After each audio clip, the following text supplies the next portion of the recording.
The Great Seljuk Empire was on the verge of collapsing. Many of their vassals declared independence and founded their own states.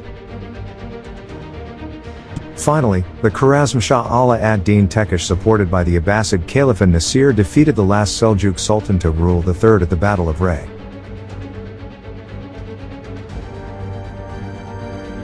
Ended the reign of Seljuk Empire in Persia and absorbed their remaining territories into Khwarezmian Empire.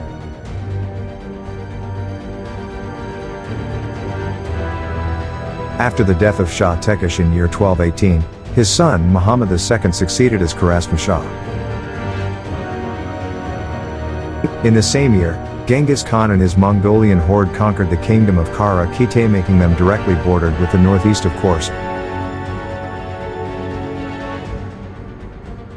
As it was strategically located in the middle of Silk Road, by that time the most important trade route, Genghis Khan tried to build a diplomatic relations with the Khwarezmian by sending a Muslim trade caravan.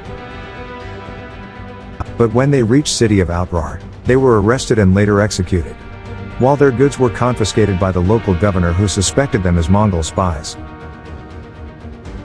Genghis Khan then sent 3 emissaries, one of them is a Muslim, to meet the Shah himself at Samarkand, demanding compensation and hand over the governor of Outrar to Genghis Khan to be punished in Mongolia, which both denied by the Shah. Instead, the Shah ordered the Muslim emissary beheaded and the other 2 were publicly humiliated. An act of provocation which infuriated Genghis Khan, giving him a strong reason to plan a retaliation. He immediately recalled his expeditions in China and started to assemble a massive forces along with his best generals. In February 1220, Genghis Khan entered Khwarezm with no less than 100,000 troops. Unexpected by the Khwarezmian, Genghis Khan brought his main army 300 miles through the Kizilkum Desert and besieged Bukhara.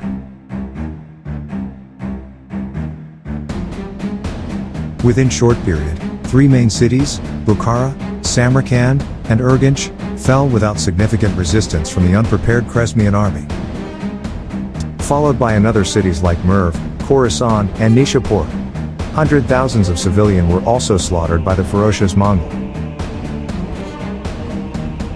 Meanwhile, Shah Muhammad II managed to escape into an island in the Caspian Sea. He died there in December 1220. In his deathbed, he appointed his eldest son, Prince Jalaluddin Manguberdi, to succeed him as Khwarezm Shah. Jalaluddin retreated south with his remaining army and started to rebuild his forces. He managed to brought tens of thousands warriors from Afghan and Turkish tribes together to fight under his banner. Genghis Khan immediately ordered his men to pursue Jalaluddin. The 2 forces engaged at the Battle of Parwan in Afghanistan year 1221. His tactical brilliance and agility successfully defeated the Mongolian led by Shiji Kugu. It was their first defeat in Western campaign, destroyed the myth of Mongol invincibility, and inspired many other Khwarezmian to start a revolt against Mongol.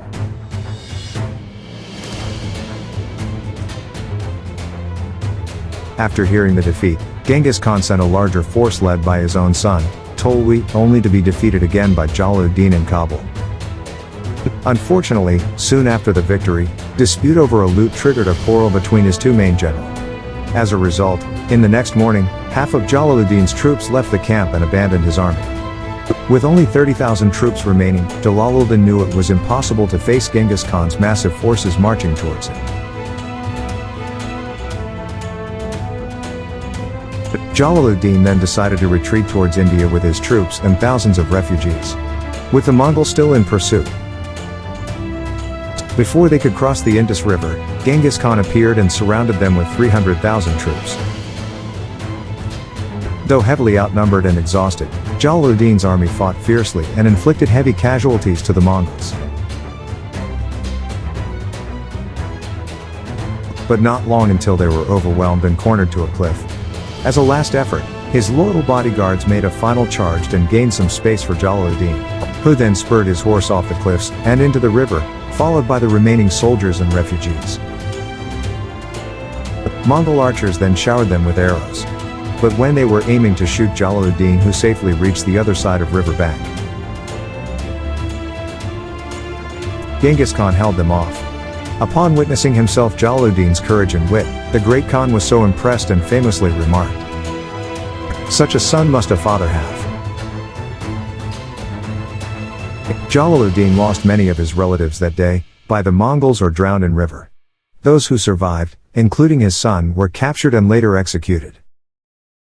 Genghis Khan assigned one of his best general, Dorbay Dogsin, to hunt Jalaluddin and his followers across the Indus River. After failed to defeat Jalaluddin in several occasions, during his last mission, Dorbay Dogsin converted to Islam and joined Jalaluddin's forces. Jalaluddin was forced to stay in India for 3 years, where he reassembled a new army and managed to conquer Lahore, Multan, Punjab, and Sindh. He tried to form an alliance with the Sultanate of Delhi but failed as the Delhi Sultan Iltutmish preferred to avoid conflict with Genghis Khan. Instead, Iltutmish marched with a large forces towards Lahore. To avoid conflict, Jalaluddin decided to abandon India and return to his motherland in Persia to rebuild his empire. He started by capturing Hamadan, Isfahan and the province of Fars, followed by the conquest of Azerbaijan and the city of Tabriz on 25th of July 1225, which later became the new capital of Khwarazm. In the same year, he defeated the Kingdom of Georgia at the Battle of Garni in Armenia and sacked their capital city, Tbilisi. He successfully defended Isfahan from Mongols' invasion in 1227 and crushed the rebellion led by his half-brother, Ghiyas ad-Din Pirsha in 1228. Jalaluddin's reputation was flourished. Not only became a folk legend, he gave hope to his people during dark years of Mongol invasion. Unfortunately, his ability in diplomacy was not as good as his remarkable military skills. He was considered as a threat not only by his enemies, but also among fellow Muslim rulers like the Abbasid Caliph, the Sultan of Ayyubid and the Anatolian Seljuk. His attack on Akhlad and supports to the rebellious governor of Seljuk in 1230, triggered an alliance between the Seljuk Sultanate of Rome and the Ayyubid of Syria against Jalaluddin. The alliance forces led by the Seljuk Sultan of Anatolia, Ala ad-Din Kaykubat I, met Jalaluddin's army at the Battle of Yassi Cement in Erzincan, southeastern Turkey on August 10, 1230. However, prior to the battle, Sultan Jalaluddin fell ill, lost his strength, unable to ride his horse and forced to be carried in a litter. On the third day of battle, seeing his troops overwhelmed and their morale dropped, Jalaluddin tried to mount his horse and rush to the battlefield. But he was too weak and almost fell off his horse. His bodyguards quickly pulled him back. Seeing Jalaluddin's banners falling back, his army in front line thought it was signal of retreat and the battle was lost, fled the battlefield. Fortunately, the alliance forces, believing it a feigned retreat, held their ground. This was the last battle of Jalaluddin. His army were severely weakened after the defeat. Seeing this opportunity, the new great Khan, Ogedei Khan, immediately sent large forces to Azerbaijan with their main target, to crush Jalaluddin. Jalaluddin spent his last year hoping across Caucasus Mountain. Barely escaped the pursuing Mongol forces in several occasions. But his journey ended in Diyarbakir, Turkey. After failing to raise a new army against the Mongol, lone Jalaluddin rested in a Kurdish village near Silvan.